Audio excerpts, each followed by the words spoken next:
Inspired by Proverbs 27:17, this is Sharpening Kingdom Leaders with ACSI President and CEO, Dr. Larry Taylor. Hear inspiring stories from Christian school leaders from around the world and be challenged to continue running the race to advance Christ-centered education. Welcome to the first episode of 2025 on the Sharpening Kingdom Leaders Podcast. I'm Josh Warden with ACSI. Well, we're kicking off the new year with a couple of heavy hitters in the ACSI community. Of course, Dr. Larry Taylor, the President and CEO of ACSI, and ACSI Senior Fellow, Dr. Lynn Swaner. They've had a great conversation about AI, how to use it well, how other schools are doing this in a productive way.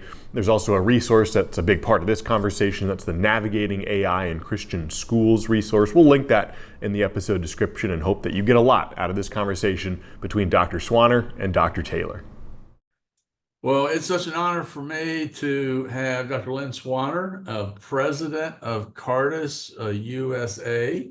And I had the privilege of working with Lynn for a few years here at ACSI when she was our Chief Strategy and Innovation Officer, and just one of the best. And we've had the privilege of doing some work together. ACSI and Cardus, we've actually been doing work together for a few years, some projects, but most recently, under Dr. Swaner's leadership, we did some work together on artificial intelligence.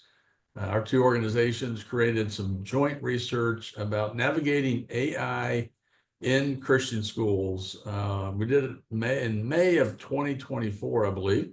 And I really just wanted you to describe, Dr. Swaner. This is obviously one of the hot educational and all over the world, not just in education, one of the hot topics, AI. If you could just describe what this research set out to do. Yeah, well, first of all, thanks so much for having me, Dr. Taylor. It's a joy to be with you today and a joy to have a chance to speak to Christian school educators who are doing amazing things all over the world. So, of course, as you mentioned, and as we know, artificial intelligence or AI is actually far from new. It's been around quite a while, but the launch of ChatGPT back in November of 2022 created this widespread awareness really of how it would impact the education sector. So as you mentioned, ACSI was responsive and jumped into gear right away to conduct a survey of members in the fall of 2023. And really the purpose of that was to gain insight into school policies, how schools are using AI in instruction and teaching and learning, but also to not just ask questions about policies and use, but also educators' perceptions. So what do they see as the benefits? What do they see as the drawbacks? And what do they see as the future of AI in education? So as you mentioned, in spring of 2024, Cardus and ACSI joined forces to produce a research report that shared the results of the survey. So that's the background. Oh, well, I was excited about it. Let's unpack the findings.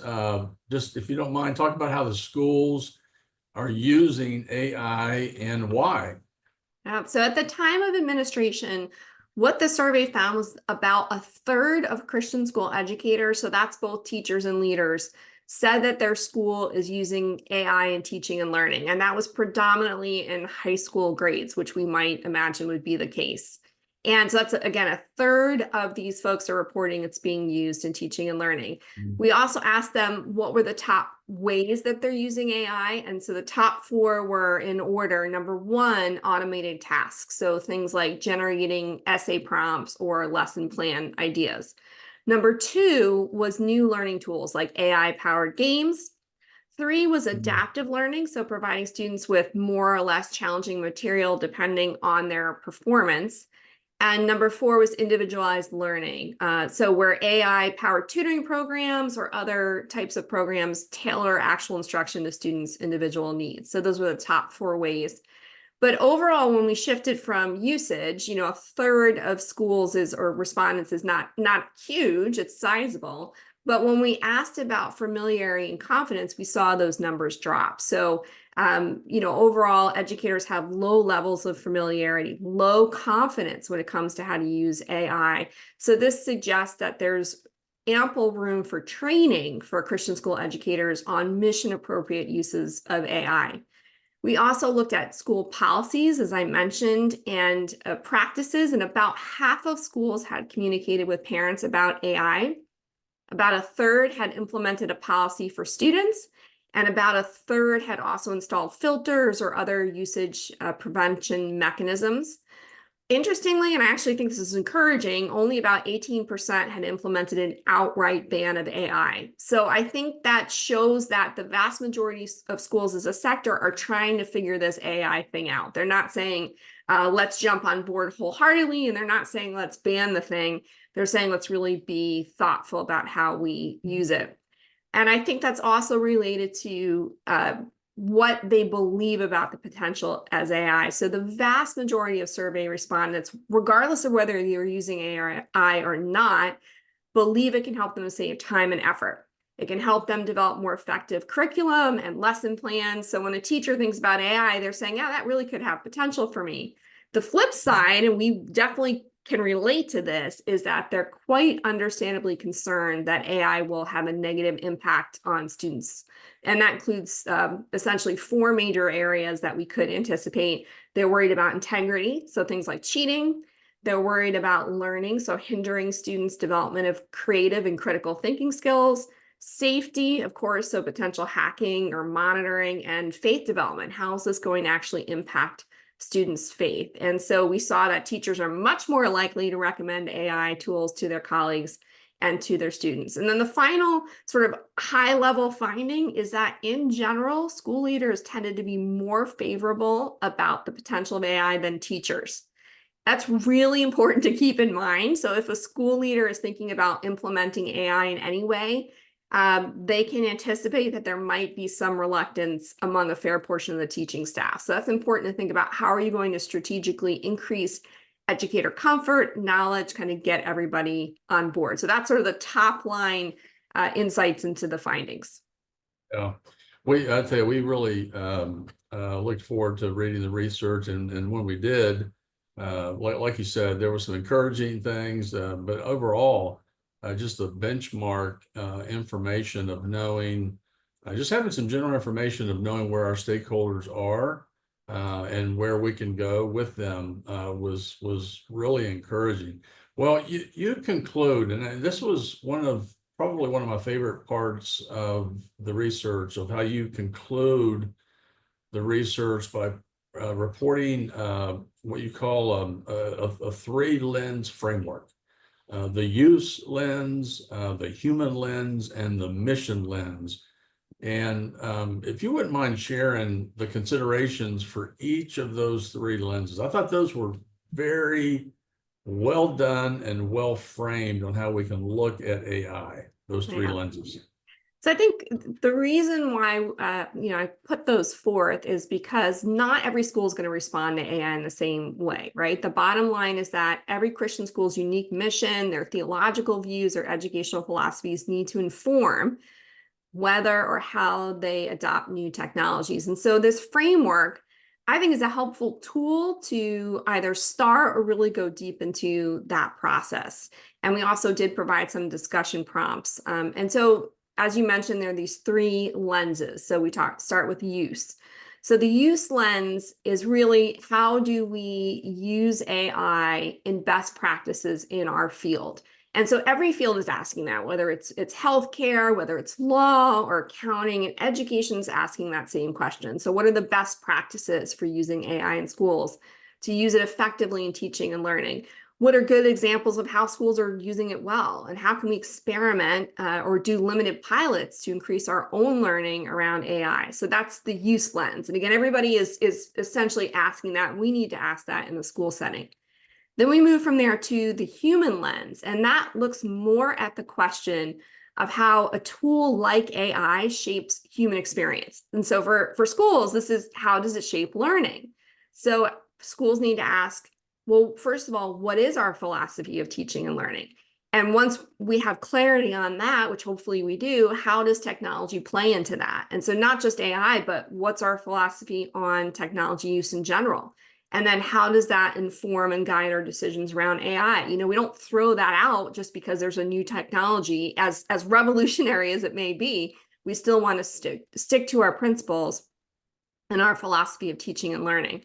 And so there are a lot of people looking at the human lens. There's a lot of ethicists who are asking how that's going to impact major functions of human beings, sort of what makes us human, right? But in addition to that, there's a unique question that Christians need to ask, and that's the mission lens.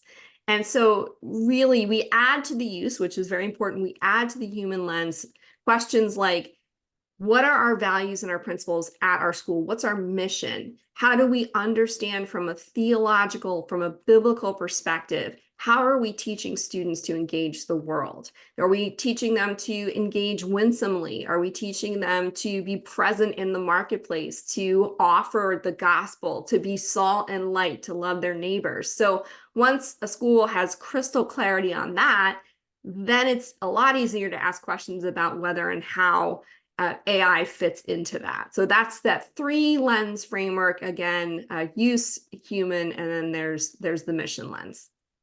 Yeah, I tell you, I like I said, I probably spent as much time on just reading through those 3 definitions, because for me, with ACSI and as a former practitioner, as a head of school, they really hit, all 3 of those hit, and I think in the right order, exactly how we should look at it. I know with ACSI, we are trying to develop some benchmark data, benchmark research, such as what we've done with Cardus, and then to begin providing, and we're going to see more and more of this, begin providing some answers and some practical application to those 3 lenses, because I believe, and I know I'm not the only one, I know all the fears or whatever about AI, but I really believe that AI is going to really provide an opportunity for us as Christians, and especially as Christian educators, to exponentially increase access to Christ-centered education, but if done properly, which we want to do it in such a way where the human and the mission lens is honored, and we're embracing it. We're leaning into it. Dr. Swaner, as a leader, and we have leaders that are watching this podcast right now. But as a leader, why is research important? I mean, why is research an important tool to use as we begin embracing not just AI, but in particular AI? Why is research important? Yeah, so I'm going to have to control myself because I could talk about this all day. So I'll try and encapsulate this as well as I can. And I think where we need to start when we think about why research is important is in terms of how God created the world and how he created us. And that may seem kind of a broad, kind of odd place to start, but we have to start there, right? That's where we start.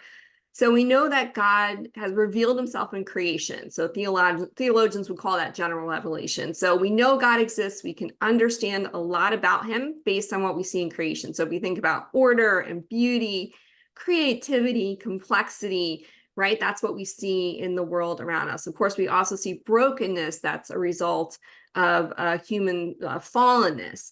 That also is extended into creation, but sort of we know that there's that God can be seen in creation. And we also know he's revealed himself specifically. And for Christians, we believe that's primarily through his word, through the Bible. And so theologians would, of course, call that special revelation. But there's a third way of knowing, which is realizing that God has created us in his image. So he's created us with capacities to think, to reason, to understand, right? We're supposed to love God with all of our mind. And he didn't endow us with these capacities for no reason. He intends us to use them to understand the world he created, to explore it, to take joy in it, and also, of course, to get to know him better. And so this is when you say, what's the purpose of research? Believe it or not, research is one way to do that. And research fundamentally involves 2 things. It's forming good questions, right, about the world, and then forming good processes and procedures to answer them. And when we do that, we can use our God-given abilities to understand how he's created the world, the people who are made in his image, and how all that interacts best for flourishing. It's really important to note that as Christians, our research will never controvert God's general or specific revelation, right? We'll never go against God's word, but rather it helps us to really probe, to look more deeply within a specific context. So I'll just, again, I could talk about this all day, but for example, like Christian education, we know from the created world that the basic unit in almost pretty much every society of humanity is the family. Right? Children cannot survive without a caring adult or adults. Then we know from God's word that adults are called to train up children in the way they should go, right? So that's that general specific revelation. We then use those assumptions, we use that truth, and we know through research on the family and on the Christian school to support and partner with families, that can tell us a lot about how to specifically do it. Right. So, for example, family devotions, or in Christian schools, service learning as a pedagogy. And so educators, sort of wrapping this up, should view research as a valuable tool that exercises our God-given abilities so we can better explore, we can better understand his creation and his design, so we can align what we actually do in schools with that purpose and design. It's good. You know, and I know I've been to many of your meetings and many of your conferences, and you always ask for a show of hands. Who are the research geeks or the data geeks? That's what you always say, the data geeks. You know, I have such an appreciation and respect for you, Dr. Swaner, and really the growing body of like-minded people like you that are doing, I think, cutting edge research, really paving the way. And for leaders, you know, one of the final questions would be, for leaders, what would you suggest a leader who wants to, you know, use this research in practical ways? What are some ways? Because right now we have a bunch of leaders that are, like you said, and even in the survey results, some of the leaders are a little bit reluctant, some are fired up about it. But what are some ways that leaders can use research and put this into practice, this type of research? Yeah, so I would start by saying that this is not, as all good things in a school are, it's not unilateral, right? So the school leader needs to engage collaboratively, needs to bring the other leaders in the school, the faculty, the board, and the families along. So that's that school-wide dialogue to talk about the opportunities and the challenges. This is not a simple policy decision, and most things in a Christian school are not simple policy decisions, even though we have policy, of course. Those are the outworking from our theological and our teaching and learning convictions, right? So that collaborative dialogue. Many schools to this end are forming task forces. So that includes often a range of constituents, teachers, parents, students are important to include, right? Because they're using this. Tech experts that are in your school community and your larger community to think about those challenges and opportunities. And as you mentioned, I really encourage leaders to download the report, to take a look at those 3 lenses, to use the reflection questions or come up with your own reflection questions as you think about how to lead that dialogue. I also want to mention that surrounding that research, ACSI also published, and I was privileged to serve as the editor for the newest leading insights. And so that was on artificial intelligence. So it includes this research, but there's much more. There's several chapters on things like what is a biblical philosophy for understanding AI? What's a framework for using technology? We share the school leader's perspective on AI, the teacher perspective, and even the student perspective. It was wonderful to do a focus group with students at a school that is leading with AI. So really encourage leaders to look at that. It's a great resource for schools as they navigate this journey with AI.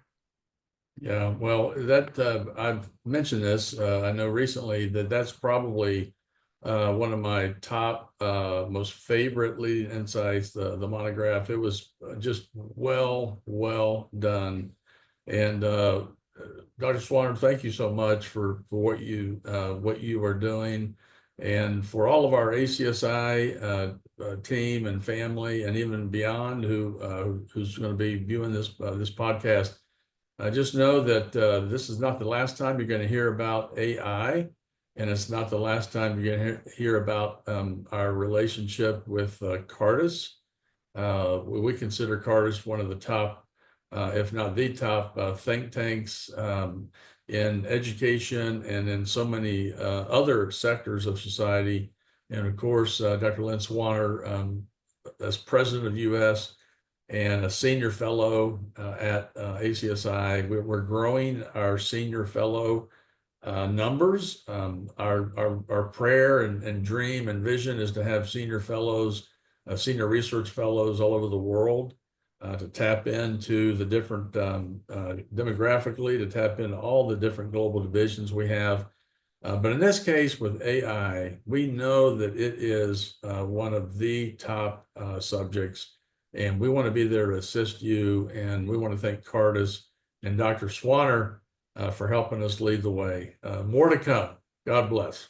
Well, we hope you've seen that ACSI and the organizations it partners with have put a lot of thought and consideration into AI, and hopefully for your benefit in your role in Christian education. There's also an event coming up in February called Converge in Orlando, Florida, that ACSI is helping put on. There's a pre-conference event centering around AI, February 24th in Orlando. We hope that whether you're able to make that conference or the pre-conference event, or use any of the resources that ACSI makes available, we hope that this benefits you greatly in Christian education. Until next time, I'm Josh Warden, and for all of us at ACSI, thanks for tuning in.